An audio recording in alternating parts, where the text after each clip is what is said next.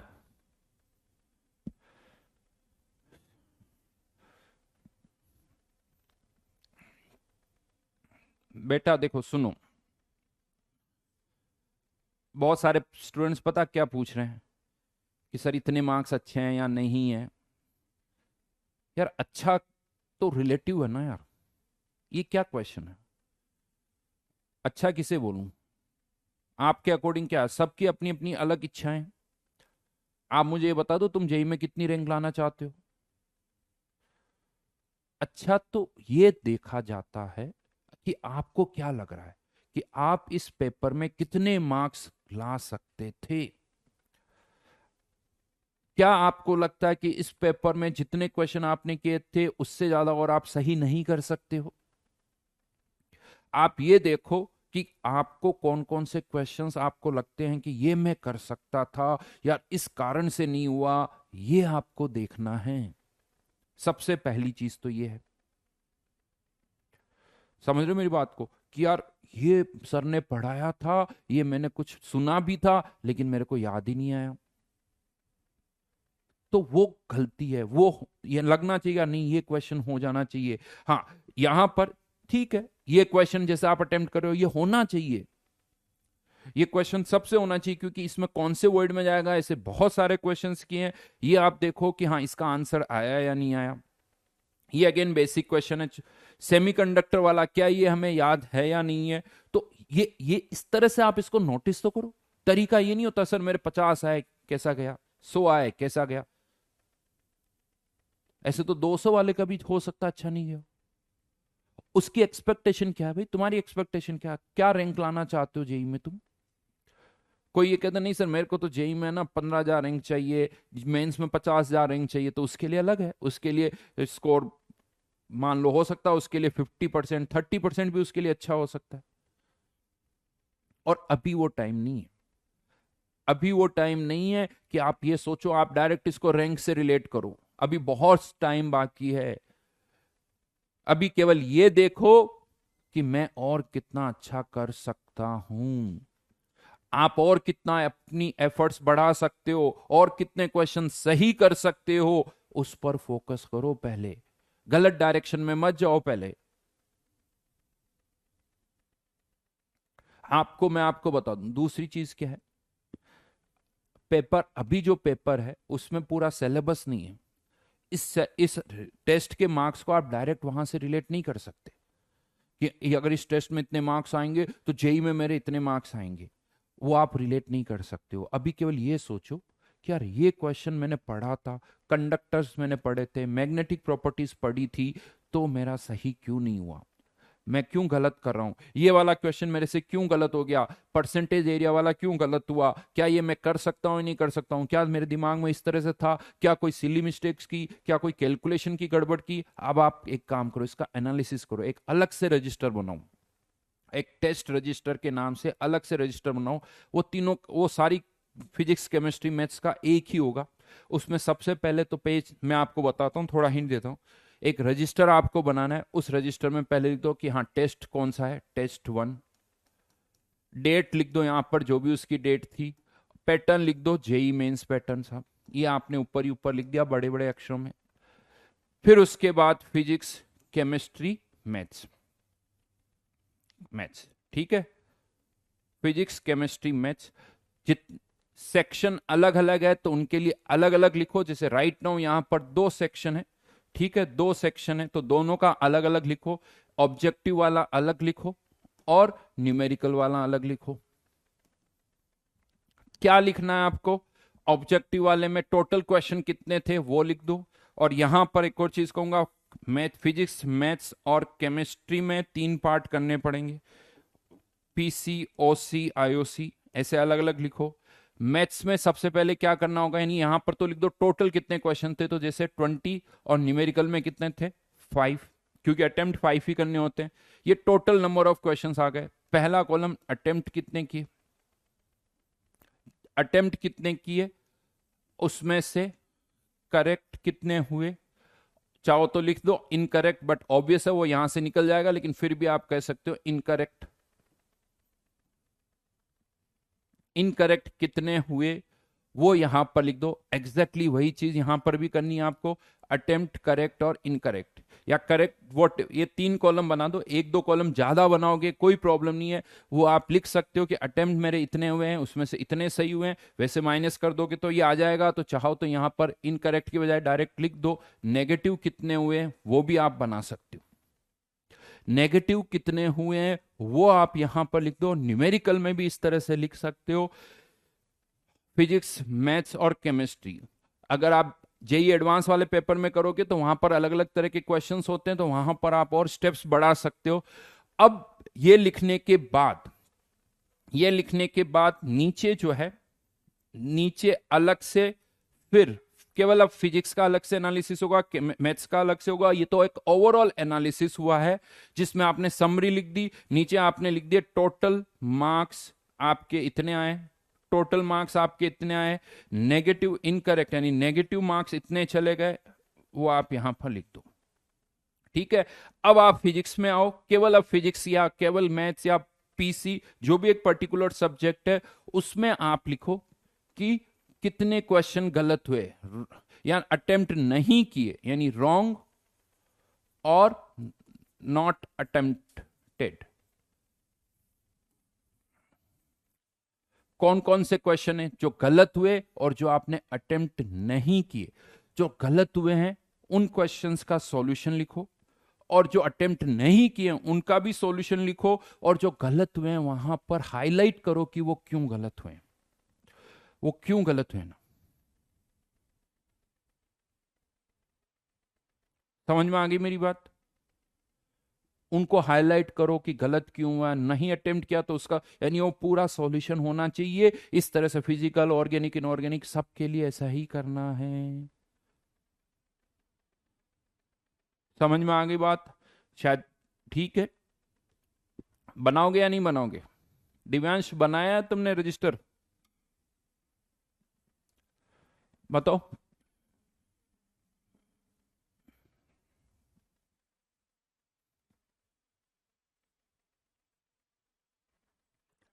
चलिए जी, तो ये तो टेस्ट पेपर की बात हो गई। और कुछ होमवर्क था क्या? नहीं था मेरे हिसाब से। टेस्ट पेपर में कोई होमवर्क था क्या?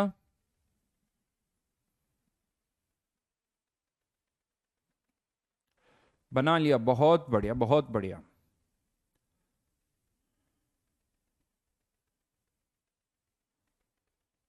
चलिए चलिए,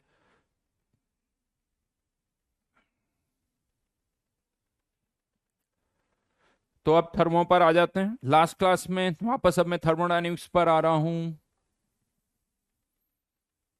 टेस्ट का रिजल्ट नहीं दिख रहा है, अपनी अपनी जो डाउट्स है वो डाल दो, 1-2 दिन में सारी चीजें क्लियर हो जाएगी। किसी ने कहा सर इतना पढ़ के फेल होने का क्या मतलब है? बेटा लाइफ में ना जितने भी सक्सेसफुल पर्सन हुए ना, कितनी भी सक्सेस, कितने भी हाइट पर वो पहुंचे हैं, उनके भी बहुत सारे प्रोजेक्ट फेल हुए हैं, बहुत सारे काम उनके खराब हुए हैं। इनफैक्ट इनिशियली बहुत सालों तक उन्होंने खूब स्ट्रगल किया है, तब जाके कहीं उनको सक्सेस मिली है।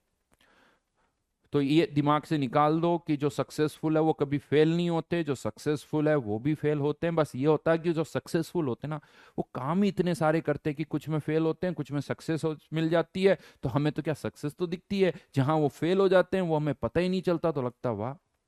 और जो फेल होते हैं उसके अखबार में न्यूज थोड़ी आती बेटा, जो सक्सेसफुल होते हैं उन्हीं की न्यूज आती है। तो इसीलिए सक्सेसफुल जो है बहुत सारे जो हैं वो भी कहीं ना कहीं कुछ फेल होते हैं। कोशिश करते रहो, सब सही हो जाएगा। और जो छोड़ दोगे वो तो वैसे ही हार गया, जो वैसे ही हार गया। वो कहते हैं ना, कोई डायलॉग है, आपका बिगेस्ट फेल्योर क्या है? वो ये है कि किसी चीज को अटेम्प्ट ही ना करना, वो सबसे बड़ा फेल्योर होता है। सबसे बड़ा फेल्योर यही होगा। चलिए, अगर किसी को लगता है मेरे मार्क्स अच्छे नहीं आए तो भाई और मेहनत करो। अगर आपको लग रहा है कि अच्छे मार्क्स नहीं आए तो क्या करोगे? मेहनत करनी पड़ेगी। और कोई भगवान ऐसे थोड़ी कि मंदिर में जाके प्रसाद चढ़ाने से और अच्छा आपकी बार अच्छी रैंक आएगी, नहीं। और मेहनत करो, आप अपनी एफर्ट्स से सेटिस्फाई हो जाओ कि सर मैंने बहुत एफर्ट्स लगाई, जैसा टीचर्स कह रहे हैं मैं वैसा ही कर रहा हूँ, उतना सारा होमवर्क कर रहा हूँ, सारी क्लासेस रेगुलरली करता हूँ, होमवर्क भी कर रहा हूँ और उसका रिवीजन भी कर रहा हूँ, अगर आप ये सब कर रहे हो तो फिर आप अपने आप को एक तरह से यूं कर दो, अपने आप में कॉन्फिडेंस रखो, आपकी जरूर अच्छी रैंक आएगी। तो ये मत देखो कि मार्क्स क्या आए हैं या रैंक क्या आई है, आप ये सोचो कि क्या आपने वो एग्जैक्टली फॉलो किया जो कहा जा रहा है। अगर ये फॉलो किया है तो बस पढ़ते रहो चुपचाप, एक दिन आराम से मार्क्स आ जाएंगे, ये ध्यान रखना। ठीक है। थर्मोडायनेमिक्स में लास्ट क्लास में हमने कहां तक कर लिया था, स्टेट फंक्शन और चेंज इन स्टेट फंक्शन और पाथ फंक्शन। ये मैंने आपको बताया था, स्टेट फंक्शन क्या होता है, चेंज इन स्टेट फंक्शन क्या होता है और पाथ फंक्शन क्या होता है। तीन चीजें मैंने आपको बताई थी। अब यहां पर एक छोटा सा पार्ट और आता है, हम एक फंक्शन को चेक कर सकते हैं कि वो स्टेट फंक्शन है या नहीं है। इसकी एक मैथमेटिकल कंडीशन है जिसके थ्रू हम कंफर्म कर सकते हैं कि वो स्टेट फंक्शन है या पाथ फंक्शन है। तो लिखे यहां पर, हेडिंग डाल सकते हो आप या एक लाइन लिखो, essential criteria,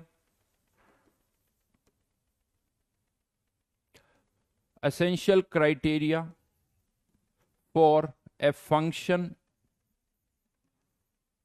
to be a state function.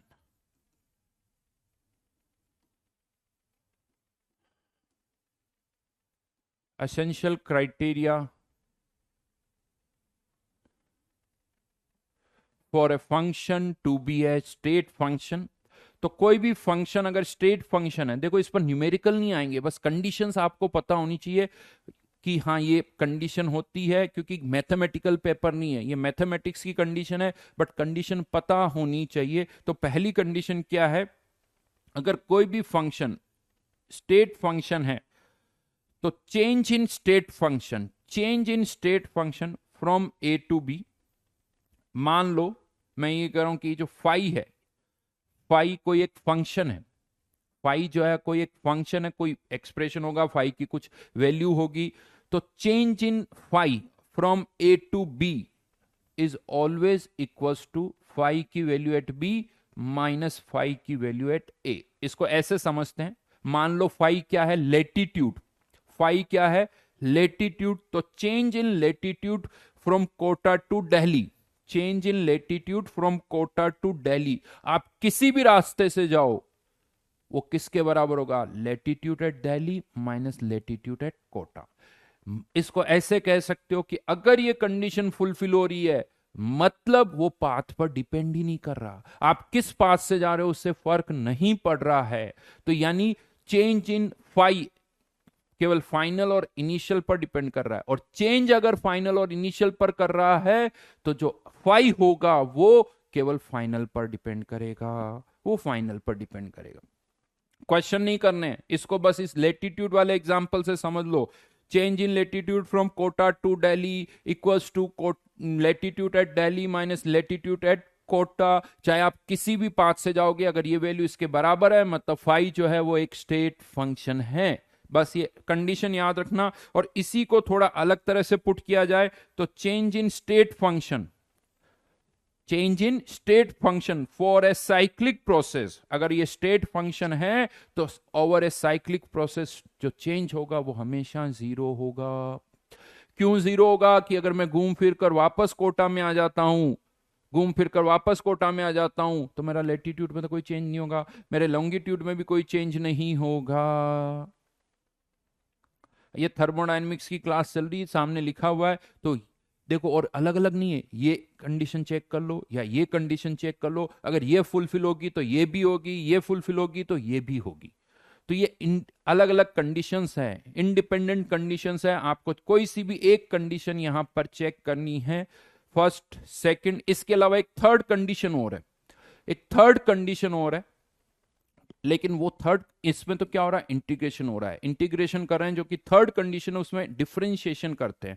वैसे वो जेई के सिलेबस में नहीं है, वो जेई के सिलेबस में नहीं है, लेकिन वो बहुत आसान कंडीशन है, वो बहुत आसान कंडीशन है। तो मैं जल्दी से बता रहा हूं उस चीज को, यस क्योंकि किसी ने लिखा भी है तो वो कंडीशन मैं यहां पर बता रहा हूं, थर्ड कंडीशन। ठीक है, और इजीली कर सकते हैं, बट ध्यान रखना वो जेई के सिलेबस में नहीं है। a state function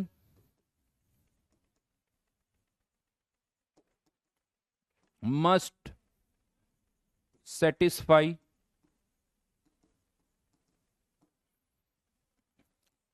Euler's reciprocity theorem.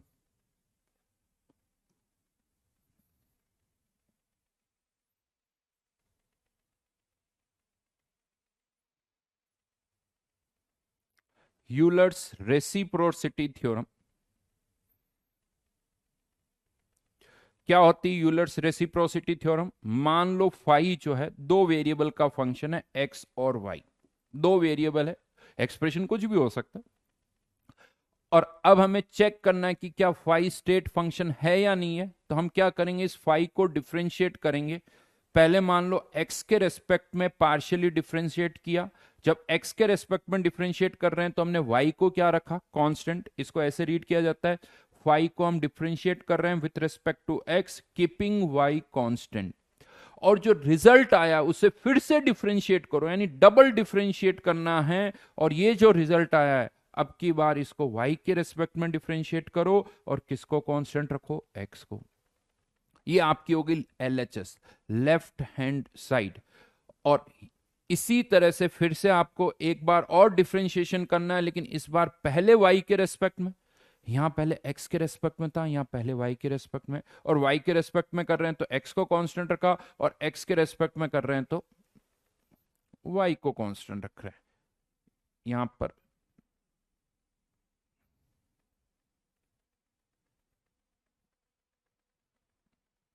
ये LHS, ये RHS, अगर ये दोनों रिजल्ट सेम है तो फाई जो है वो एक स्टेट फंक्शन होगा। फाई जो है वो एक स्टेट फंक्शन होगा। अभी एक क्वेश्चन दूंगा मैं यहां पर, पहले तो ये लिख लो, कैसे यूज करना है वो भी बता दूंगा। अभी हम इसको यूज करने वाले हैं, but this condition is known as Euler's reciprocity theorem, जिससे ये प्रूव होता है कि फाई जो है वो एक स्टेट फंक्शन है। अब यहां पर एक क्वेश्चन मैं दे रहा हूं,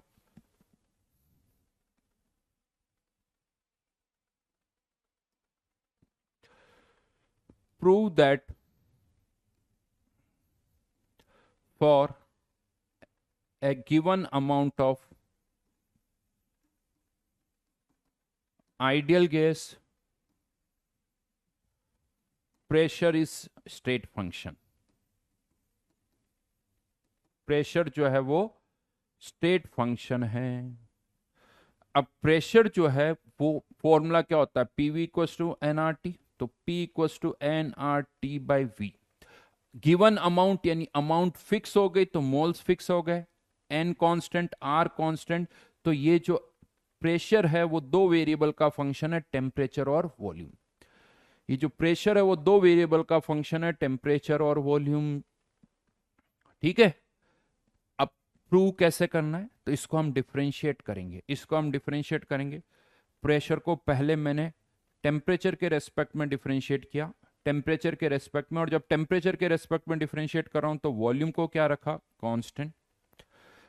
अब यहां पर आई थिंक डिफरेंशिएशन पता है, वी कांस्टेंट, टी का डिफरेंशिएशन, एक्स का डिफरेंशिएशन, यूं कह दो एक्स का डिफरेंशिएशन 1 होता है। आप ये करते हो ना, D by D x of x 1।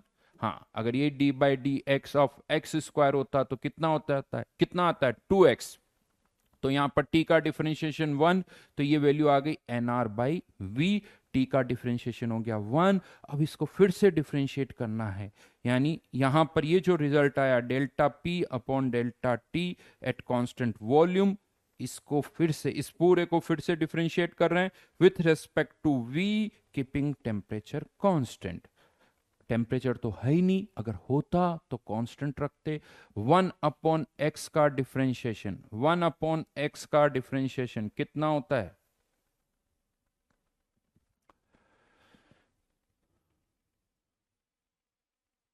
बिल्कुल सही, अभिषेक ने सही आंसर लिखा है। 1 अपॉन एक्स का डिफरेंशिएशन होता है -1/x²। कुछ जनता ln x लिख रही है, वो इंटीग्रेशन होता है, डिफरेंशिएशन कर रहे हैं हम यहां पर, डिफरेंशिएशन कर रहे हैं। तो -1/x², इंटीग्रेशन नहीं करना भाई, डिफरेंशिएशन करना है। और ये सब पढ़े हुए हो आप लोगों ने, पढ़ चुके हो आप सब ये। तो यहां पर इसको डबल डिफरेंशिएट करेंगे तो -nr/v²।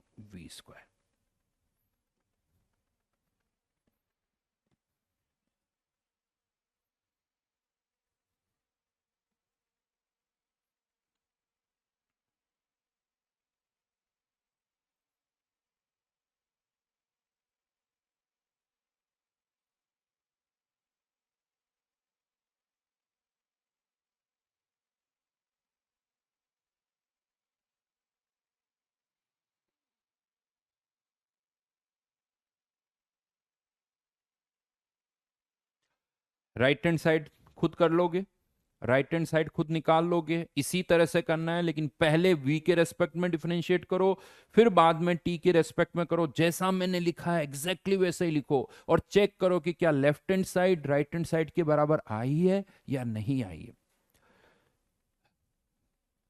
जैसा कहा गया है वैसा ही करना है। लेफ्ट हैंड साइड यहां पर आ गई, राइट हैंड साइड के लिए आपको सॉल्व करना है, इसी तरह से सॉल्व करना है। पहले v के रेस्पेक्ट में डिफरेंशिएट करो, टेम्परेचर को कांस्टेंट रखो, फिर वापस सेकंड डिफरेंशिएट करो। इक्वल आ रहा है तो कह दो कि t जो है वो एक स्टेट फंक्शन है। वैसे हम ये पहले ही प्रूव कर चुके हैं कि प्रेशर एक स्टेट फंक्शन है, बट ये मैथमेटिकली पहले तो मैं लगा फील आया कि हाँ यार प्रेशर एक स्टेट फंक्शन है, लेकिन यहां पर हम उसको ऑन पेपर प्रूव भी कर रहे हैं कि प्रेशर जो है वो एक स्टेट फंक्शन है।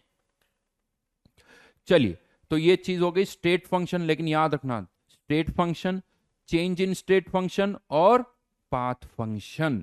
नेक्स्ट अब मैं आगे बढ़ रहा हूं, एक और इंपॉर्टेंट पैरामीटर पर आ रहे हैं इस चैप्टर में जिसकी बहुत इंपॉर्टेंस है और सारा डिफरेंस यहीं से क्रिएट होता है। दो बहुत ही सिंपल से वर्ड्स हैं जो इस चैप्टर में अगेन बहुत ज्यादा यूज होने वाले हैं। स्टेट फंक्शन पाथ फंक्शन तो यूज होगा ही होगा, इसके अलावा दो और वर्ड है जिन पर मैं आ रहा हूं, कौन से हैं वो देखते हैं। लेकिन अब इस चैप्टर में हम स्टडी क्या करने वाले हैं, चेंज। इस चैप्टर में हम क्या स्टडी करने वाले, चेंज। पहली चीज यहां पर चेंज को हम कैसे डिफाइन कर रहे हैं, ये हेडिंग डालो चेंज। सुन के थोड़ा अजीब सा लगेगा कि सर ये कौन सी हेडिंग है, बट मैं आपको बताऊं ये बड़ी इंपॉर्टेंट है। केमिस्ट्री में हम यहां पर चेंज जो हो रहा है उसको तीन कैटेगरीज में डिवाइड करते हैं। जो चेंज हो रहा है उसको तीन कैटेगरीज में डिवाइड करते हैं। केमिकल चेंज, जहां पर कोई रिएक्शन हो रही है, रिएक्टेंट्स प्रोडक्ट में कन्वर्ट हो रहे हैं। दूसरा फेस चेंज या फिजिकल चेंज जिसे आप कह सकते हो, फेस चेंज या फिजिकल चेंज एक ही बात है। फिजिकल चेंज जहां पर सॉलिड लिक्विड में, लिक्विड गैस में इस तरह से कन्वर्जन हो रहा है, यानी सब्सटेंस वही है लेकिन उसकी स्टेट चेंज हो रही, सॉलिड से लिक्विड, लिक्विड से गैस। और तीसरा change in pressure, volume, temperature etcetera. Change in pressure, volume, temperature etcetera, मतलब सब्सटेंस है वैसा का वैसे ही, गैस है तो गैस ही है, लिक्विड है तो लिक्विड ही है, लेकिन या तो उसका प्रेशर बढ़ रहा है या वॉल्यूम कम हो रहा है या टेम्परेचर चेंज हो रहा है। यानी तीन तरह के चेंजेस हम यहां पर कैटेगराइज कर सकते हैं। ये तीनों कैटेगरीज बहुत इंपॉर्टेंट है। वो इसलिए बहुत इंपॉर्टेंट है क्योंकि आगे चल के जब हम फॉर्मूले लिखेंगे तो ऐसा नहीं कि एक फॉर्मूला सब पर लग रहा है, फॉर्मूले अलग अलग होंगे। केमिकल चेंज के लिए अलग फॉर्मूला, फेस चेंज के लिए अलग formula, change in pressure, volume, temperature इसके लिए फॉर्मूला कुछ और होगा। तो आपको पता होना चाहिए कि ये फॉर्मूले जो हैं वो किसके लिए हमें यूज करना है। जब भी हम कुछ डिस्कशन कर रहे हैं, अगर मैं आपको कुछ समझा रहा हूं तो आपके दिमाग में बहुत क्लियर होना चाहिए कि सर केमिकल चेंज की बात कर रहे हैं या फेस चेंज की बात कर रहे हैं या किसकी बात कर रहे हैं। लक्ष्य बेटा पहले लेक्चर से देखो, सब समझ में आ जाएगा, बहुत कुछ बताया।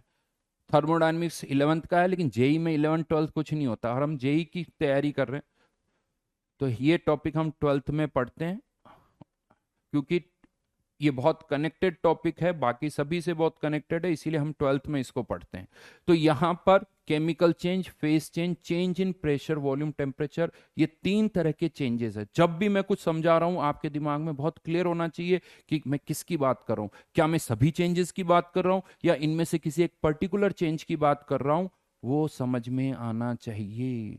दिव्यांशु बड़ा क्लियर बोला था, सॉलिड लिक्विड गैस बहुत ढंग से बोला था। फेस चेंज का मतलब सॉलिड लिक्विड गैस, सुनो अच्छी तरह से।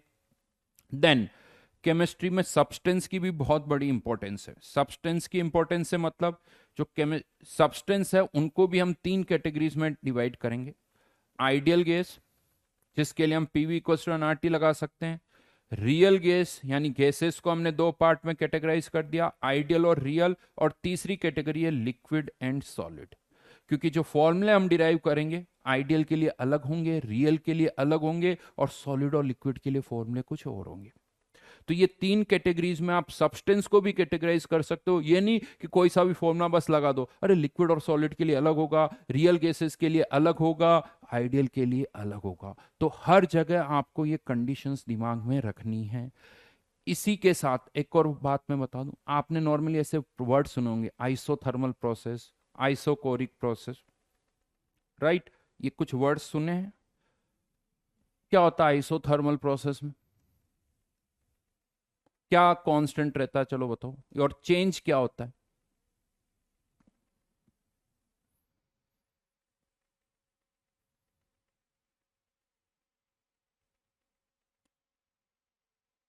आइसोथर्मल प्रोसेस में क्या कांस्टेंट रहता है और चेंज क्या होता है? टेम्परेचर कांस्टेंट रहता है, बहुत बढ़िया। चेंज क्या होता है?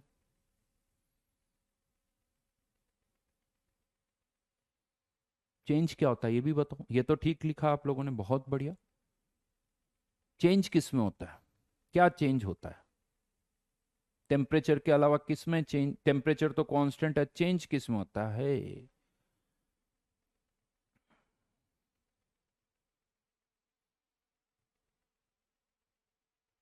प्रेशर और वॉल्यूम, बिल्कुल सही कहा। यानी आइसोथर्मल प्रोसेस में टेम्परेचर कांस्टेंट है, प्रेशर वॉल्यूम जो है वो चेंज होते हैं, राइट? एक आइसोकोरिक प्रोसेस में, आइसोकोरिक प्रोसेस, इसमें वॉल्यूम कांस्टेंट रहता है साहब। आइसोबारिक प्रोसेस में प्रेशर कांस्टेंट रहता है, राइट?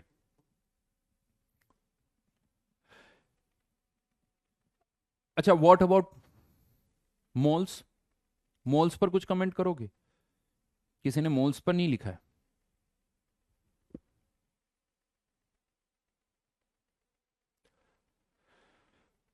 हाँ जी, बताओ बताओ, व्हाट अबाउट मोल्स? प्रेशर पर कमेंट किया, वॉल्यूम पर किया, टेम्परेचर पर किया, what about moles? Moles always constant, constant, constant, same रहेंगे, कांस्टेंट। अच्छा, किसी ने, ऋषि ने लिखा मे और मे नॉट बी। मोल, सृष्टि ने लिखा है moles constant, constant for all. Anish ने लिखा चेंज। अब मैं आपको एक छोटी सी बात बताता हूँ, ये चीज ये कहीं लिखा हुआ तो नहीं है, जो मैं आपको बता रहा हूँ ये कहीं लिखा हुआ तो नहीं है, लेकिन सुनना अच्छी तरह से। जनरली ये वर्ड जो है ना, आइसोथर्मल प्रोसेस, आइसोकोरिक प्रोसेस, यूं कह दो, इवन प्रोसेस वर्ड जो है ना, ज्यादातर लिखा हुआ नहीं है कहीं, लेकिन मैं बता रहा हूं आपको, ये तब हम यूज करते हैं जब कोई केमिकल या फेस चेंज नहीं हो रहा हो। केमिकल और फेस चेंज नहीं हो रहा हो, यानी यहां पर भी मोल्स कांस्टेंट है, यहां पर भी कांस्टेंट है, यहां पर भी कांस्टेंट है, क्योंकि ना तो कोई केमिकल चेंज हो रहा है ना फेस चेंज हो रहा है। अगर केमिकल चेंज होता है तो सब्सटेंस किसी के मोल्स कम होंगे, किसी के बढ़ेंगे। फेस चेंज भी हो रहा है तो सॉलिड लिक्विड में कन्वर्ट हो रहा है तो सॉलिड के मोल्स कम होंगे तो लिक्विड के बढ़ेंगे, तो वहां मोल्स कांस्टेंट नहीं है। टोटल मोल्स की बात नहीं कर रहा हूं, हर एक सब्सटेंस की। तो आइसोथर्मल प्रोसेस मतलब जब भी हम इस तरह के वर्ड्स यूज करते हैं ना, आइसोथर्मल, आइसोकोरिक, आइसोबारिक, या अभी किसी ने वहां पर लिखा था पॉलीट्रोपिक, इन सारे वर्ड्स को तभी यूज किया जाता है जब कोई केमिकल और फेस चेंज ना हो रहा हो। अगर कोई केमिकल रिएक्शन हो रही है at constant temperature, chemical reaction जिसमें टेम्परेचर कांस्टेंट है, इस क्या इसके लिए हम बोलते हैं आइसोथर्मल प्रोसेस? नहीं बोला जाता। इसके लिए कोई आइसोथर्मल वर्ड यूज नहीं किया जाता है, क्योंकि आइसोथर्मल का मतलब, हाँ टेम्परेचर कांस्टेंट है लेकिन केमिकल रिएक्शन नहीं हो रही है। आइसोकोरिक प्रोसेस, वॉल्यूम कांस्टेंट है बट केमिकल रिएक्शन नहीं हो रही है, तो no chemical and phase change, तब ये वर्ड्स यूज होते हैं। यानी यहां पर यूं कह दो, तो इस पर्टिकुलर पार्ट के लिए जब कोई केमिकल और फेस चेंज ना हो, केवल प्रेशर, वॉल्यूम, टेम्परेचर में चेंज हो, तो इन्हें बोला जाता है प्रोसेस। इसे बोला जाता है प्रोसेस। फिर से बोल रहा हूं, ये लाइन कहीं लिखी हुई नहीं है, बट हर कोई इसी तरह से इसको फॉलो करता है। अगर कभी किसी केमिकल रिएक्शन में टेम्परेचर कांस्टेंट है तो आप ये बोलो chemical reaction at constant temperature. Chemical reaction का वॉल्यूम कांस्टेंट है तो chemical reaction at constant volume. Chemical reaction का प्रेशर कांस्टेंट है तो chemical reaction at constant pressure. Isothermal, isochoric, isobaric process, ये वर्ड्स यूज नहीं होंगे, राइट? ये वर्ड्स वहां पर यूज नहीं होंगे। केमिकल रिएक्शन या इनके लिए ज्यादा अच्छा है कि आप ये वर्ड्स बोलो। ये बहुत क्लियरली मैं आपको समझा रहा हूं कि इस तरह से सोचो ताकि हमारी लैंग्वेज जो है वो बहुत क्लियर रहे, कोई कंफ्यूजन ना हो कि हाँ सर कंफ्यूजन हो रहा लैंग्वेज में। तो बहुत क्लियरली मैं आपको सब कुछ बता रहा हूं। अब ये जितने भी चेंजेस यहां हो रहे हैं, ये जितने भी चेंजेस यहां पर हो रहे हैं, हम इन सभी चेंजेस को दो तरह से कर सकते हैं। इन सभी चेंजेस को दो तरह से एग्जीक्यूट किया जा सकता है, रिवर्सिबली या इरिवर्सिबली। रिवर्सिबल चेंजेस, पहले हेडिंग डालो रिवर्सिबल चेंजेस। अब बहुत ढंग से सुनना, जितने भी चेंजेस यानी केमिकल रिएक्शन हो, फेस चेंज हो, प्रेशर वॉल्यूम टेम्परेचर में चेंज हो, इन्हें हम दो तरह से कर सकते हैं, रिवर्सिबली और इरिवर्सिबली। नाम सुने हुए होंगे आपने। क्या मतलब है रिवर्सिबल चेंज का, बताओ देखें क्या लगता है, what is the meaning of reversible change, क्या सोचते हो? रिवर्सिबल इरिवर्सिबल के बारे में जो भी जानते हो सब लिख दो, फटाफट सब लिख दो कि आपको क्या पता है, रिवर्सिबल क्या होता है, इरिवर्सिबल क्या होता है, क्या समझते हो, वो सब यहां लिख दो, जल्दी जल्दी लिखना।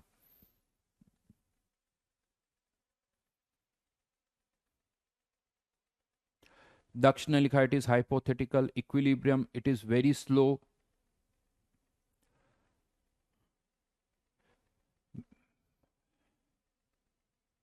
Reverted by small change, backward forward बराबर, जो रिटर्न हो सके, आइस इनटू वाटर,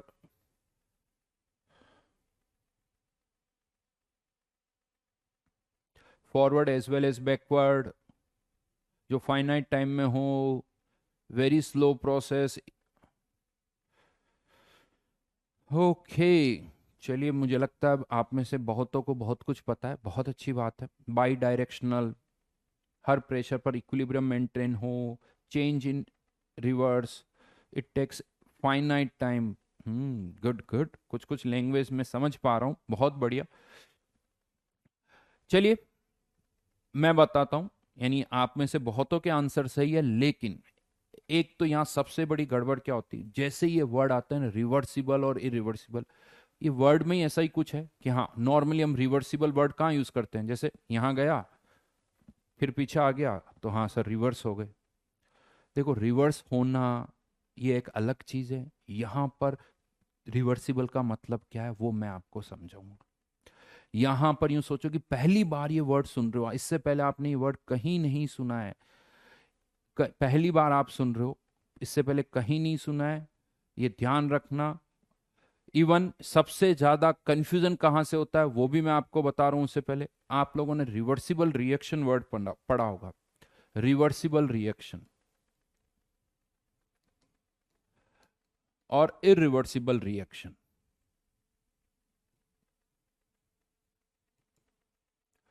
ये भी बहुत सारे स्टूडेंट्स गलत गलत पढ़ते हैं।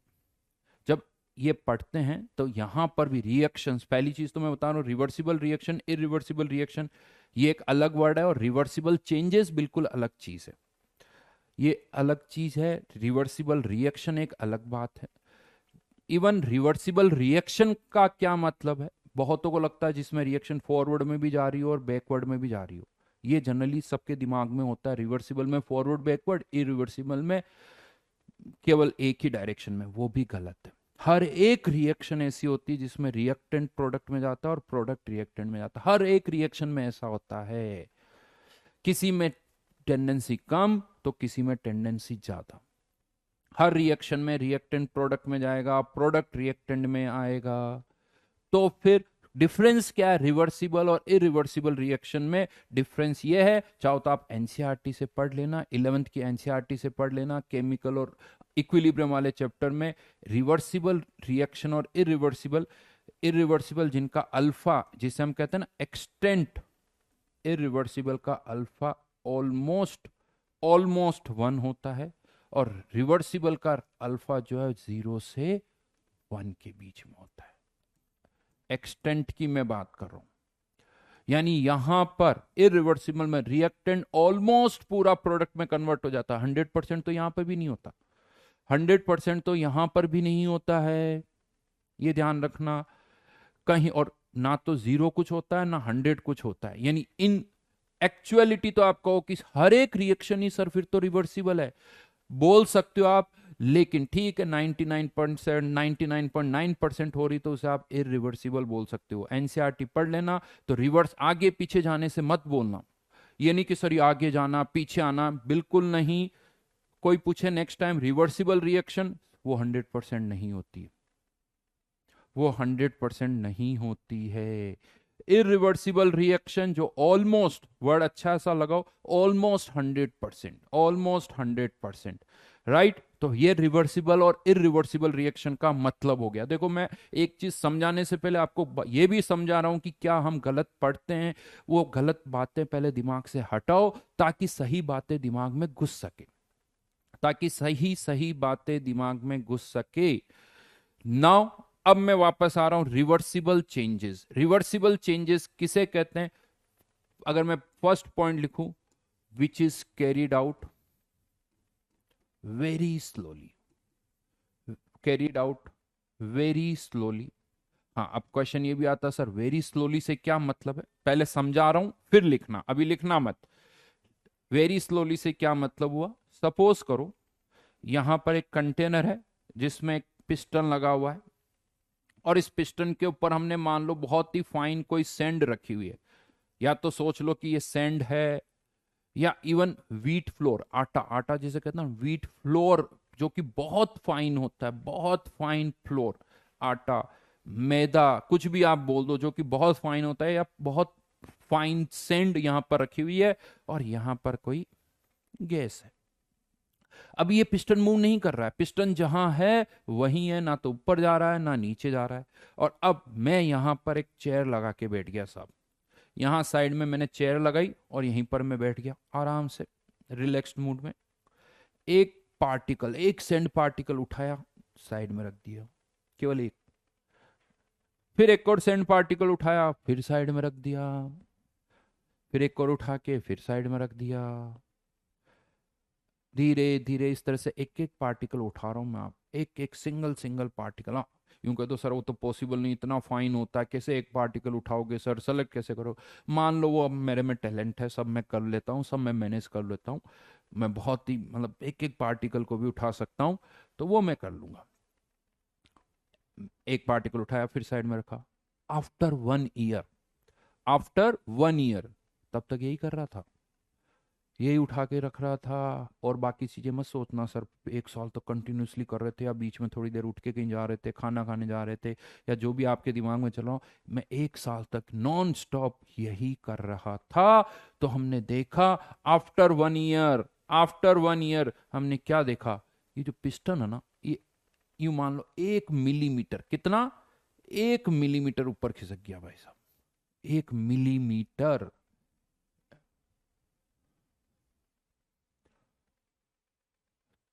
तो अगर ये आफ्टर 1 ईयर 1 मिलीमीटर ऊपर खिसक गया, तो ये जो प्रोसेस है, ये जो प्रोसेस मैंने किया है, ये मैंने वेरी स्लोली नहीं किया है। ये सही कहा है, किसी ने 1 साल खराब हो गया सर आपका, सही कह रहे हो आप, पता नहीं ऐसे तो कितने साल में खराब कर चुका हूं, हर साल में ही मैं बहुत सारे साल खराब कर देता हूं, हर साल में पता नहीं कितने साल में खराब कर देता हूं। तो 1 मिलीमीटर अगर ऊपर खिसक गया, तो हम ये कहते हैं ये वेरी स्लोली नहीं किया है। तो अब आपके दिमाग में आ रहा होगा सर और इससे ज्यादा स्लो क्या करोगे सर, और इससे ज्यादा क्या स्लो करोगे? तो मैं आपको बता दूं, अगर आपने अपने या मैंने अपने लाइफ टाइम में भी यहां कुछ चेंज कर दिया, लाइफ टाइम में भी 10 साल में 15 साल में भी मैंने देखा कि पिस्टन थोड़ा सा मूव कर गया, तो ये चेंज वेरी स्लोली नहीं है। वेरी स्लोली का मतलब यह है कि कुछ भी चेंज होने में टाइम इनफानाइट लगना चाहिए, कुछ भी चेंज होने में टाइम इनफानाइट लगना चाहिए, ना 10 साल, ना 20 साल, ना 100 साल, ना 500 साल, इनफाइनाइट टाइम लगना चाहिए। अगर आपने अपने लाइफ टाइम में भी कुछ चेंज कर लिया, अगर आपने 10 20 50 साल में भी कुछ चेंज कर लिया, तो वो चेंज वेरी स्लोली नहीं है, यानी वो चेंज रिवर्सिबल नहीं है, वो सब इरिवर्सिबल चेंजेस है। तो अब आपके दिमाग में आ रहा होगा, सर मैं कुछ भी करूं या आप कुछ भी करो, सब तो हमारे लाइफ टाइम में ही करेंगे ना। कोई 5 साल में करेगा, 50 साल में करेगा, 500 साल में करेगा, तो क्या वो सब इरिवर्सिबल है? यस। आप और हम जो भी चेंजेस कर रहे हैं, या इस दुनिया में जो भी चेंजेस हो रहे हैं, या यूं कह दो भगवान जो भी चेंजेस कर रहा है, वो सब किसी न किसी टाइम में कर रहा है, यानी किसी न किसी फाइनाइट टाइम में हो रहा है। वो सब इरिवर्सिबल चेंजेस हैं। Reversible changes are hypothetical. वो हाइपोथेटिकल है, प्रैक्टिकली कोई रिवर्सिबल चेंज नहीं कर सकता है, ना मैं, ना आप, ना भगवान। दीज आर हाइपोथेटिकल, केवल ऑन बोर्ड हो सकते हैं, ऑन पेपर हो सकते हैं, सोच सकते हो, प्रैक्टिकली कोई रिवर्सिबल प्रोसेस नहीं कर सकता, बिकॉज कुछ भी चेंज होने में टाइम इनफाइनाइट लगता है। अब आपके दिमाग में, मुझे पता बहुत सारे एग्जांपल आ रहे होंगे, सर ये रिवर्सिबल का एग्जांपल है, ये रिवर्सिबल का मैंने तो बहुत सारे आंसर सुने। वो सब गलत है भाई। तुम्हारे दिमाग में अभी भी वही आगे जाना पीछे जाना, देखो मैं इधर गया फिर इधर आया, अरे रिवर्सिबल का मतलब ये नहीं है। रिवर्सिबल का मतलब जो मैं बताऊंगा वो है, ये आगे पीछे जाना इज नॉट रिवर्सिबल। तो फिर रिवर्सिबल का मतलब ही जो इनफाइनाइट टाइम में हो। जो काम आपने फाइनाइट टाइम में कर दिया, जो फाइनाइट टाइम में हो गया, वो सब रिवर्सिबल है। फाइनाइट टाइम में कर दिया वो सब इरिवर्सिबल है, यानी which is carried out very slowly. मतलब यहां पर चाहो तो सेकंड पॉइंट बना के लिख दो, या that means it takes infinite time. इसी में लिख दो फर्स्ट पॉइंट में, infinite time to show any change. It takes infinite time to show any change. Infinite time में जाके कोई चेंज होना चाहिए। सुनते रहो बस। बाकी इधर उधर की काम की बात करें, इधर उधर के ना तो क्वेश्चन पुट करें, पहले क्या पढ़ा उससे कोई मतलब नहीं। अभी ढंग से सुनो, और ढंग बहुत अच्छी तरह से सुनो, तब जाके बातें समझ में आएगी। तो रिवर्सिबल प्रोसेस मतलब which is carried out very slowly. Very slowly मतलब इनफाइनाइट टाइम में कुछ चेंज होना चाहिए आज से अब। रिवर्सिबल मतलब इनफाइनाइट टाइम, इरिवर्सिबल मतलब फाइनाइट टाइम। आज डिनर टेबल पर सुन लो मेरी बात, ये चीज अभी तुम्हारे दिमाग में तुम्हें खुद को घुसानी पड़ेगी। जैसे आदत क्या होती है, रिवर्सिबल आगे पीछे, जैसे रिवर्स कर दिया, नहीं, दिमाग से निकालो। थर्मोडायनेमिक्स जैसे ही आता है, थर्मोडायनेमिक्स जब पढ़ रहे हो, केमिस्ट्री जब पढ़ रहे हो, रिवर्सिबल मतलब इनफाइनाइट, रिवर्सिबल मतलब इनफाइनाइट, रिवर्सिबल मतलब इनफाइनाइट। रिवर्सिबल जैसे ही वर्ड दिमाग में आए, infinite time, reversible infinite time, reversible infinite time, इसे घुसाओ दिमाग में। बड़ा मुश्किल है, मैं आपसे कह रहा हूं, बट ये आपको सोचना पड़ेगा कि हाँ रिवर्सिबल मतलब इनफाइनाइट। आगे पीछे की कोई बात नहीं कर रहा हूं, कोई बात नहीं कर रहा हूं। अब बहुत बार क्या होता है, ये सब बताने के बाद, यानी सेकंड पॉइंट लिखो, सेकंड पॉइंट लिखो, it is hypothetical, it is hypothetical. Hypothetical का मतलब प्रैक्टिकली नहीं कर सकते। बड़ा अजीब सा होता, पता है, ये सब लिखवा देता हूं, नोट भी कर लेते हैं सारे स्टूडेंट। उसके बाद 10-15 मिनट के बाद पूछते हैं, सर रिवर्सिबल का कोई एग्जाम्पल बता दो भाई। अरे भाई, जब हाइपोथेटिकल लिख दिया तो रिवर्सिबल का एग्जाम्पल कैसे बताऊंगा मैं? रिवर्सिबल का एग्जाम्पल कैसे बताऊंगा जब मैं कह रहा हूं कि हाइपोथेटिकल है? दुनिया में कोई एग्जाम्पल नहीं है रिवर्सिबल का, कोई भी एग्जाम्पल नहीं है। जो भी एग्जाम्पल है वो सब इरिवर्सिबल है। मैं फिर से कह रहा हूं, पानी का आइस में कन्वर्ट होना भी इरिवर्सिबल, और आइस वापस पानी में कन्वर्ट हो रहा है वो भी इरिवर्सिबल है, क्योंकि दोनों ही फाइनाइट टाइम में हो रहा है। आइस पानी में फाइनाइट टाइम में कन्वर्ट हुआ, इसीलिए इरिवर्सिबल बोल दिया। पानी आइस में वापस फाइनाइट टाइम में कन्वर्ट हुआ, वहां पर भी हमने इरिवर्सिबल बोल दिया। हम केवल टाइम से देख रहे हैं, हम केवल टाइम से देख रहे हैं रिवर्सिबल या इरिवर्सिबल। समझ में आई? तो second point is it is hypothetical. Point लिखवा रहा हूं, point number 1, point number 2, then point number 3 पर आता हूं। समझ में आ गई मेरी बात? याद करोगे, तेज तेज बोलोगे, ये ध्यान रखना। Second point, it is hypothetical, कोई एग्जांपल नहीं है। कल कोई आके पूछे यार रिवर्सिबल का कोई एग्जांपल, मना कर दो। कोई आके बताए देखो ये तो रिवर्सिबल है, ये मत कहना कि आगे पीछे वाला एग्जांपल तो बिल्कुल मत लेना। Finite time, infinite time. Now अब मैं थर्ड पॉइंट पर आ रहा हूं। एक रिवर्सिबल प्रोसेस की मैं बात कर रहा हूं। एक रिवर्सिबल प्रोसेस जो होता है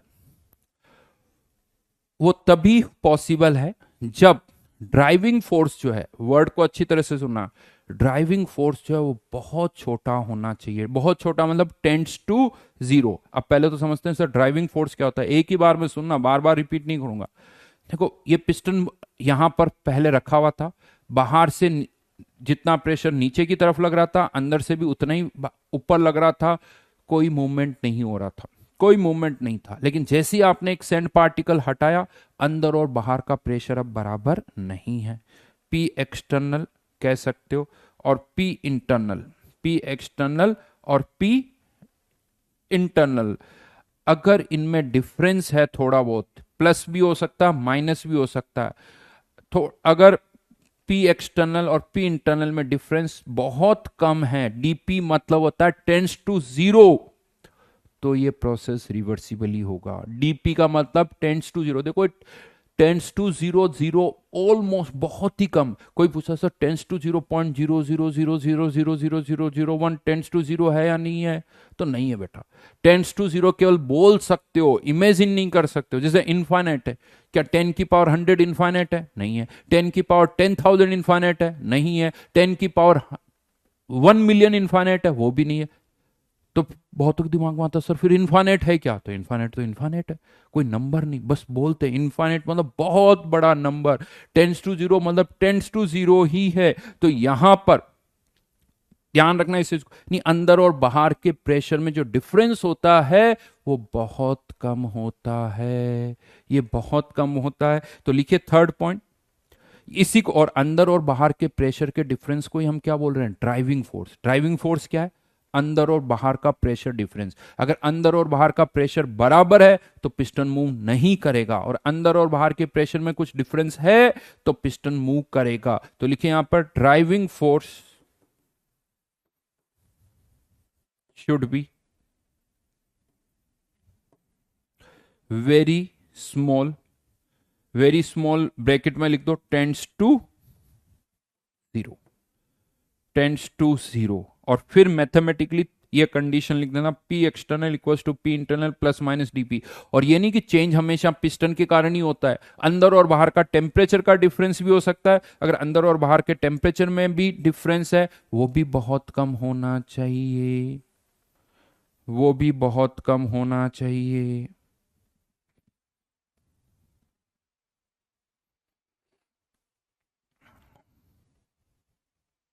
हाँ हर्षिल ने लार्जर देन द लार्जेस्ट इन्फानेट होता है। ओके रुद्रा, मजा आ रहा ना? चलो बट अच्छी बात है, मोहित को, रुद्रा को, विनीत को, कार्तिक को, बहुत सारे स्टूडेंट, सबके नाम नहीं ले पाऊंगा, बट अच्छा लग रहा है तो बड़ी अच्छी बात है, क्योंकि अच्छा लगेगा तो और समझ में आएगा और मजा आएगा। बहुत सारी बातें अभी धीरे धीरे आएगी। तो ड्राइविंग फोर्स जो है शुड बी वेरी स्मॉल, बहुत कम होना चाहिए। समझा दिया मैंने ड्राइविंग फोर्स क्या होता है। ड्राइविंग फोर्स मतलब अंदर और बाहर का प्रेशर का डिफरेंस, यूं कह दो पी एक्सटर्नल और पी इंटरनल का जो डिफरेंस है दैट इज ड्राइविंग फोर्स, या यानी ये वाली टर्म जो है ड्राइविंग फोर्स है, ये इसे हम कह रहे हैं ड्राइविंग फोर्स। ठीक है, देन फोर्थ पॉइंट पर आ रहा हूं, फोर्थ पॉइंट पर आ रहा हूं। एक रिवर्सिबल चेंज जब आप करते हो ना, जैसे मैंने एक सैंड पार्टिकल हटाया, उससे पहले अंदर और बाहर का प्रेशर बराबर था, ये पी एक्सटर्नल और ये पी इंटरनल, अंदर और बाहर का प्रेशर बराबर है। अब मैंने एक सैंड पार्टिकल हटाया जो कि बहुत ही फाइन है, बहुत ही फाइन, तो कह सकते हो यार अभी भी अंदर और बाहर का प्रेशर ऑलमोस्ट इक्वल ही है, अभी भी अंदर और बाहर का प्रेशर ऑलमोस्ट इक्वल है। और प्रेशर देखो इक्वल हो तब भी इक्विलिब्रियम, और ऑलमोस्ट इक्वल है तब भी इक्विलिब्रियम बोलोगे। इक्वल है तब भी इक्विलिब्रियम, ऑलमोस्ट इक्वल है तब भी इक्विलिब्रियम। अंदर और बाहर का प्रेशर अगर ऑलमोस्ट इक्वल है तो सिस्टम और सराउंडिंग्स के बीच में हम कहते हैं इक्विलिब्रियम होगा। तो यहां पर लिखे point system and surroundings, fourth point surroundings exist in the state of equilibrium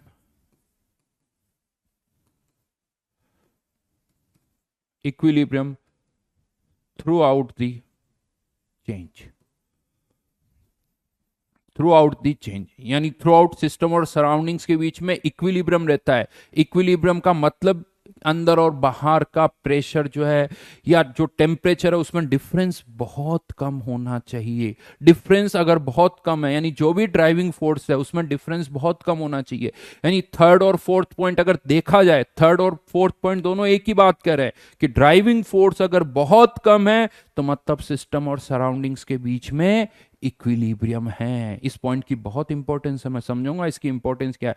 यानी थर्ड और फोर्थ पॉइंट एक ही बात है, थर्ड सही है तो फोर्थ भी सही है, फोर्थ सही है तो थर्ड भी सही है, क्योंकि अंदर और बाहर का प्रेशर ऑलमोस्ट इक्वल है यानी सिस्टम और सराउंडिंग्स के बीच में इक्वल है। देन फिफ्थ पॉइंट पर मैं आ रहा हूं। एक रिवर्सिबल प्रोसेस करते हो ना तो हर एक स्टेप में जो चेंज होता है वो बहुत ही कम होता है। एक सैंड पार्टिकल हटाऊंगा, कहोगे सर क्या हुआ सर, फिर एक सैंड पार्टिकल, बहुत कम चेंज, यानी हर एक स्टेप में चेंज जो है वो बहुत कम होता है। तो लिखिए change in properties in each step should be very small. जहां मैं अब वेरी स्मॉल लिख रहा हूं मतलब tends to zero, very small मतलब बहुत ही कम।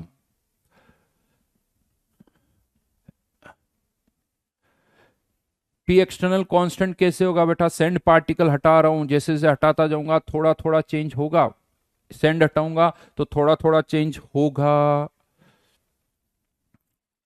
ठीक है। दिव्यांशु चेंज तो होगा रिवर्सिबल में भी, ऐसा नहीं कि चेंज नहीं होगा, रिवर्सिबल में भी चेंज होगा, लेकिन उस चेंज को होने में टाइम इनफाइनाइट लगेगा, उस चेंज को होने में टाइम इनफाइनाइट लगेगा। अब यहां पर एक काम करना, 3-4 लाइनें छोड़ देना, मतलब 3 एक लाइन छोड़ देना। एक और पॉइंट अभी मैं लिखवाऊंगा यहां पर 6 पॉइंट, लेकिन उससे पहले थोड़ा बता देता हूं इरिवर्सिबल प्रोसेस, उससे पहले बता देता हूं इरिवर्सिबल प्रोसेस। तो लाइनें छोड़ देना, 3 लाइनें, फिर आ जाते, हेडिंग डालो इरिवर्सिबल प्रोसेस। इसमें क्या होता है, ये एक कंटेनर है, इसमें एक पिस्टन लगा हुआ है और यहां कुछ ब्लॉक्स रखे हुए हैं साहब इस तरह के, ठीक है। इनके कुछ मास होगा M1 M2 M3। अब मैंने जैसे ही एक ब्लॉक यहां से हटाया डेफिनेटली पिस्टन तो सडनली ऊपर जाएगा और थोड़ी देर के बाद वो पिस्टन यहां से यहां आ जाएगा। यानी ये जो चेंज हो रहा है वो फाइनाइट टाइम में हुआ है, फाइनाइट टाइम में चेंज यहां हो रहा है, तो इसे हम क्या बोल रहे हैं, इरिवर्सिबल, सॉरी चेंज लिख दो, irreversible change, change finite time में और इरिवर्सिबल चेंज। तो पहला point, it takes finite time to show any change, finite time to show any change. Then second, it is practically possible, it is practically possible.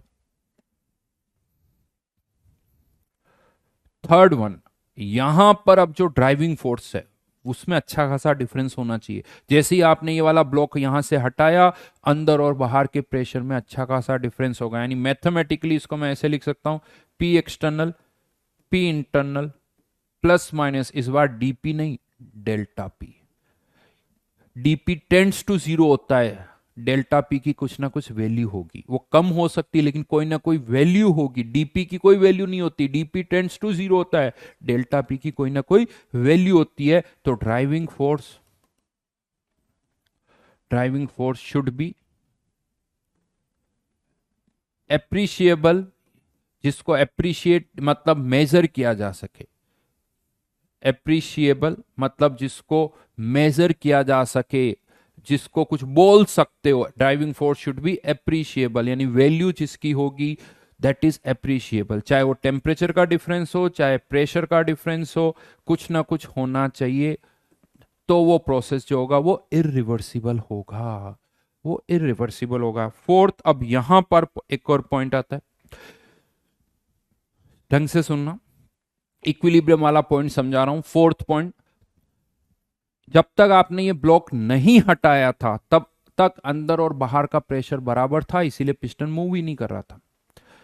जब तक block नहीं हटाया था अंदर और बाहर का प्रेशर बराबर, यानी सिस्टम और सराउंडिंग्स के बीच में इक्विलिब्रियम था, इक्विलिब्रियम था क्योंकि पिस्टन मूव नहीं कर रहा था। अब जैसे ही हमने एक ब्लॉक हटाया, जैसे ही हमने एक ब्लॉक हटाया, पिस्टन ऊपर की ओर मूव करेगा। पिस्टन क्यों ऊपर की तरफ मूव कर रहा है? क्योंकि अंदर और बाहर का प्रेशर बराबर नहीं है। यहां पर कहीं अगर मैं बीच वाली स्टेज में बात करूं, यहां कहीं अगर पिस्टन है, यहां पर पिस्टन अभी भी ऊपर जा रहा है। क्यों ऊपर जा रहा है? क्योंकि बाहर का प्रेशर कम, अंदर का प्रेशर ज्यादा। लेकिन फाइनली क्या होगा? पिस्टन यहां आके रुक गया। जब पिस्टन यहां आके रुक गया, इसका मतलब फिर से अंदर और बाहर का प्रेशर बराबर हो गया। अंदर और बाहर का प्रेशर बराबर हो गया, यानी सिस्टम फिर से किस स्टेट में आ गया? इक्विलिब्रियम में। मतलब इनिशियली सिस्टम इक्विलिब्रियम पे था, फाइनली भी वापस इक्विलिब्रियम पर आ गया। लेकिन जब पिस्टन मूव कर रहा था, इन बिटवीन सिस्टम और surroundings are not in equilibrium. जब पिस्टन मूव कर रहा है, मूव ही क्यों कर रहा है? क्योंकि अंदर और बाहर का प्रेशर का डिफरेंस है, इसीलिए वो इक्विलिब्रियम नहीं है। यानी एक इरिवर्सिबल प्रोसेस में, in an irreversible process,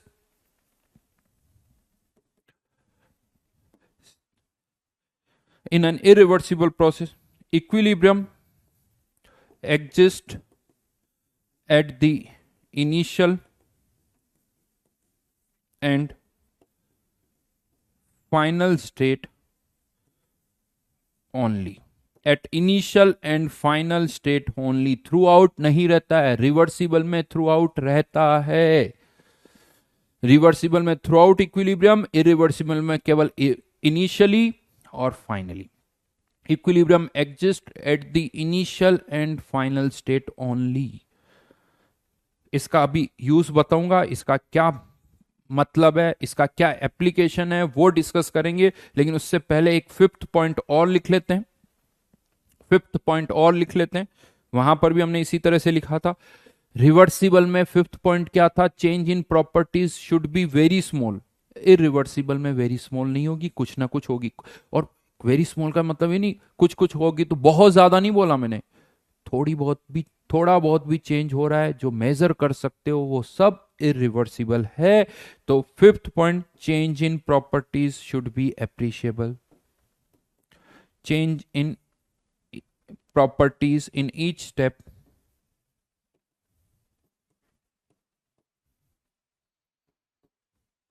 should be appreciable.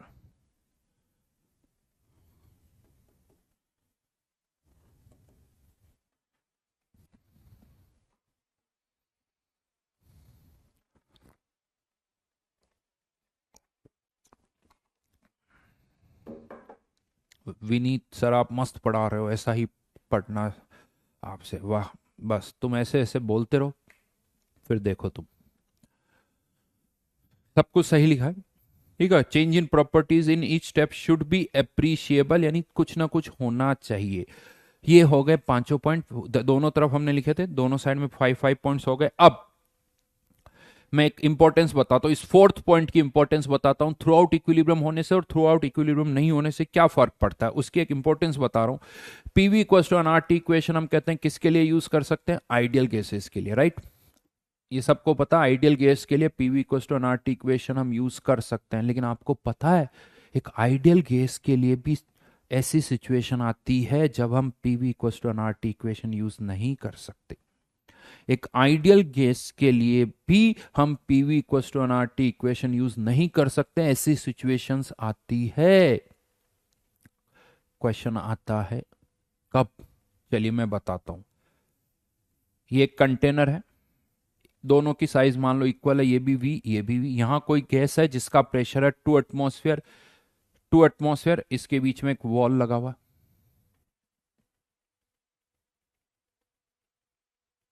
Right, और मैंने इस वॉल को ओपन कर दिया, ठीक है, इसको मैंने ओपन कर दिया। क्या होगा बताओ ओपन करने पर?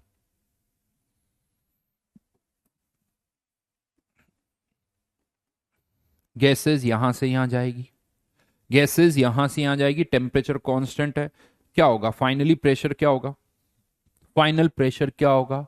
तो कह सकते हो पहले गैस का प्रेशर था 2, वॉल्यूम केवल V था, P1 V1 equals to P2 V2, पहले प्रेशर था 2, वॉल्यूम था V, अब प्रेशर कितना वो निकालना है, लेकिन गैसेस तो दोनों कंटेनर में डिस्ट्रीब्यूट हो जाएगी, ऐसा थोड़ी सारी इधर चली जाएगी, इधर भी रहेगी इधर भी रहेगी, दोनों तरफ प्रेशर सेम रहेगा, लेकिन अब गैस का वॉल्यूम हो गया 2V, तो वेरी गुड, प्रेशर कितना हो गया 1 एटमॉस्फेयर, यानी यहां पर भी 1 हो जाएगा और यहां पर भी 1 हो जाएगा, दोनों तरफ। बट क्वेश्चन मेरा ये आता है कि क्या जैसे ही हम वॉल ओपन करेंगे, जैसे ही वॉल ओपन करेंगे और सडनली यहां पर प्रेशर 1 एटमॉस्फेयर हो जाएगा? वॉल ओपन करते ही यहां का प्रेशर क्या 1 एटमॉस्फेयर हो जाएगा?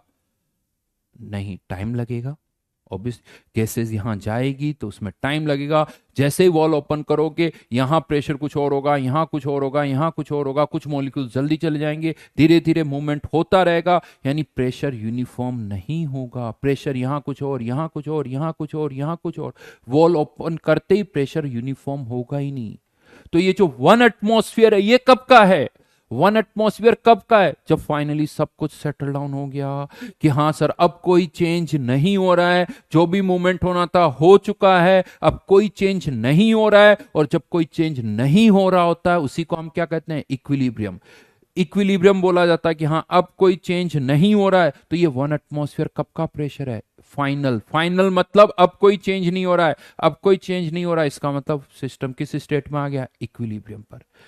तो ये एक फाइनल प्रेशर है, मतलब इक्विलिब्रियम पर प्रेशर है, तो इसीलिए इवन आपने ये जो पीवी इक्वल आरटी इक्वेशन लगाई, अगर मैं आपसे कह दूं कि नहीं जैसे ही वॉल ओपन किया बताओ प्रेशर क्या होगा, अरे यार यहां कुछ हो रहा है, यहां कुछ हो रहा है, यहां कुछ हो रहा है, यहां कुछ हो रहा है, क्या पीवी इक्वल आरटी लगाओगे? हर जगह प्रेशर कुछ हो रहा है वॉल ओपन करते। पीवी इक्वल टू एनआरटी भी तभी लगाओगे जब सब कुछ यूनिफॉर्म है, हर जगह प्रेशर एक जैसा है, यूनिफॉर्म डिस्ट्रीब्यूशन है, यानी अब कुछ चेंज नहीं हो रहा है, मतलब सब कुछ एक जैसा है, यानी यूनिफॉर्मिटी मतलब इक्विलिब्रियम, यानी PV equal to NRT equation भी तभी लगती है जब इक्विलिब्रियम हो, जब इक्विलिब्रियम हो। इसीलिए इनिशियली इक्विलिब्रियम है P1 V1, फाइनली इक्विलिब्रियम है P2 V2, एनआरटी वाली टर्म कैंसिल आउट हो जाएगी यूं मान लो, तभी आप PV equals to NRT equation लगा सकते हो। मतलब एक रिवर्सिबल प्रोसेस में, सिंस थ्रू आउट इक्विलिब्रियम रहता है, थ्रू आउट इक्विलिब्रियम रहता है, इसीलिए एक रिवर्सिबल प्रोसेस में आप throughout PV equals to NRT equation use कर सकते हो, लेकिन एक इरिवर्सिबल प्रोसेस में थ्रू आउट आप PV equals to NRT equation use नहीं कर सकते हो। PV equals to NRT equation can be used throughout the change for an ideal case, for an ideal case। ये तो मैंने लिखा रिवर्सिबल वाले में, इरिवर्सिबल में क्या लिखोगे? 6th पॉइंट, इरिवर्सिबल में 6th पॉइंट क्या लिखोगे? PV equals to NRT can be used at initial and final state only, at initial and final state only, throughout आप यूज नहीं कर सकते हो। आपको मैं बता दूं आगे चल के आप कर्व प्लॉट करते हो ना, रिवर्सिबल के कर्व प्लॉट होते हैं, इरिवर्सिबल के तो कर्व भी प्लॉट नहीं होते हैं। क्यों? क्योंकि कर्व प्लॉट हम किससे करते हैं? पीवी इक्वल्स टू एनआरटी से, और पीवी इक्वल्स टू एनआरटी जब एप्लीकेबल ही नहीं है तो हम कर्व कैसे प्लॉट कर पाएंगे? कर्व कैसे प्लॉट कर पाएंगे? तो मैं आपको बता दूं, इसका अभी हम जब ग्राफ प्लॉट करेंगे तब आपको और इसका मतलब समझ में आएगा। बट एक रिवर्सिबल में आप throughout PV equals to NRT लगा सकते हो, बट इरिवर्सिबल में नहीं लगा सकते हैं। अच्छा, can be used at initial and final state only for ideal gas, लिख देना for ideal gas.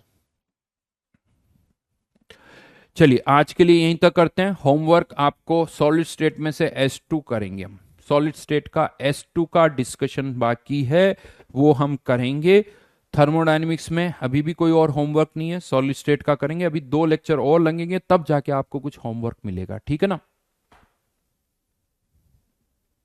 Sir Kota में भी इसी लेवल का टेस्ट होता है? बिल्कुल कार्तिक, इसी लेवल के टेस्ट होते हैं। तुम्हें क्या लगता है ये ज्यादा था, तुम्हारा टेस्ट का लेवल कम था?